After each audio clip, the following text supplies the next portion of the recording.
ಬೇಕಾದಷ್ಟು ಏರು ಪೇರುಗಳು, ಬೇಕಾದಷ್ಟು ಎಲ್ಲ ರೀತಿಯ ಒಂದು ಚಾರಿತ್ರಿಕ ಸನ್ನಿವೇಶಗಳು ಉತ್ಪನ್ನ ಆದರೂ ಕೂಡ ತಾಯಿ ಚಾಮುಂಡಿ ನನ್ನನ್ನು ಕರ್ಸ್ಕೊಂಡಿದ್ದಾಳೆ.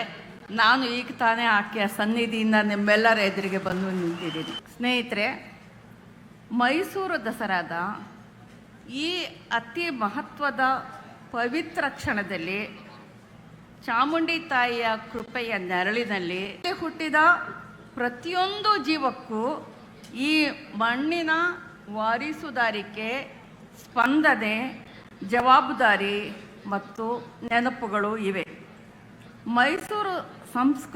ಮೈಸೂರು ಅರಸರ ಸಂಸ್ಕೃತಿಯ ಪರಂಪರೆಯಿಂದ ಹಿಡಿದು ಕನ್ನಡ ಭಾಷೆಯ ಹೃದಯದ ಆಳದ ಸ್ಪಂದನದವರೆಗೆ ಈ ಹಬ್ಬವು ನಮಗೆ ನೆನಪಿಸುತ್ತೆ.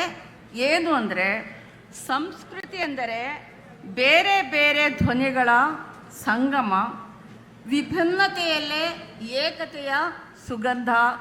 ದಸರಾ ನಮ್ಮ ಸಮಗ್ರ ಸಂಸ್ಕೃತಿಯ ಪ್ರತೀಕ.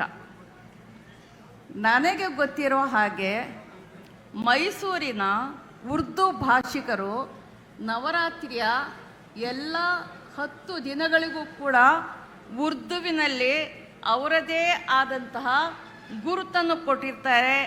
ಆ ಗುರುತಿನಿಂದಲೇ ಕರೀತಾರೆ. ನನಗೆ ನೆನಪಿರೋ ಹಾಗೆ ಹೇಳೋದಾದರೆ, ವಿಜಯದಶಮಿಗೆ ಇಲ್ಲಿನ ಉರ್ದು ಭಾಷಿಕರು ಸಿಲಿಂಗನ್ ಅಂತ ಕರೀತಾರೆ. ಅದು ಅವರ ಸಾಹಿತ್ಯ, ಸಂಸ್ಕೃತಿ, ಬದುಕಿನಲ್ಲಿ ಒಂದು ಭಾಗ ಆಗಿದೆ. ಯಾರೂ ಭಿನ್ನರಲ್ಲ, ಯಾರೂ ಪರಕೀಯರಲ್ಲ, ಎಲ್ಲರೂ ಕೂಡ ಒಳಗೊಂಡು ಆಚರಿಸ್ತಕ್ಕಂಥ ಒಂದು ಸಂಸ್ಕೃತಿಯ ಉತ್ಸವ ಇದು. ನನಗೆ ಇನ್ನೂ ಒಂದು ನೆನಪಿದೆ ಇದರ ಬಗ್ಗೆ.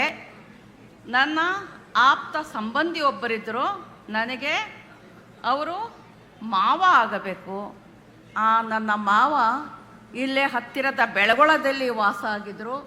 ಮತ್ತು ಅವರು ಮೈಸೂರು ಮಹಾರಾಜರ ಅಂಗರಕ್ಷಕ ಪಡೆಯ ಒಬ್ಬ ಸೈನಿಕರಾಗಿದ್ದರು. ಅವರನ್ನು ನಮ್ಮೆಲ್ಲ ಮನೆಗಳಲ್ಲಿ ಸಿಪಾಯಿ ಮೊಹಮ್ಮದ್ ಗೌಸ್ ಅಂತಲೇ ಕರೀತಾ